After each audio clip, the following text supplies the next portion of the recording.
Tonight, from what is believed to be an unprecedented move in the state legislature, the Republican-controlled House canceling $645 million in spending without Senate approval. The move could have an impact on mid-Michigan projects and services. Democrats are furious, and even one Republican says he is not happy with how this was handled. ABC 12's Terry Camp has our story. Clearly, it was meant to have extremely negative effects on the people of the state of Michigan. Those negative effects could range from funding the entities like the Eastside Soup Kitchen in Saginaw to Hemlock Semiconductor to survivors of the Flint Water Crisis. Flint drinking water emergency is over, but yet they continue to want to fund it and squirrel away money for it. More than $8 million earmarked for students and residents recovering from the crisis, now disapproved by Republicans on the House Appropriations Committee.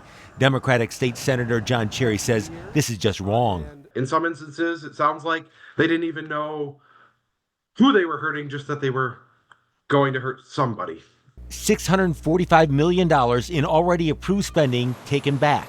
I'm very disappointed in the way it happened. I like to do things with a scalpel person than a hammer. State House Republican Matthew Bierlein says he's concerned on how this could impact the region. $40 million was earmarked for a Hemlock Semiconductor project. Hemlock Semiconductor had an appropriation that did not move forward, and that's another one. We're going to fight to get that back. Terminology there, you're a Republican, you're fighting to get that money put back in, but it was sort of your party that did this.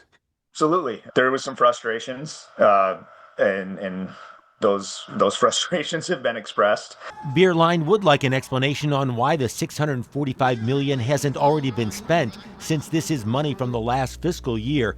Hall says some of the money could be replaced. Cherry says all of the funding should be put back as early as tomorrow. When you go and you take the money out of mothers and babies' mouths 2 weeks before Christmas, I think you can spare a Saturday afternoon to go fix the stuff that you broke.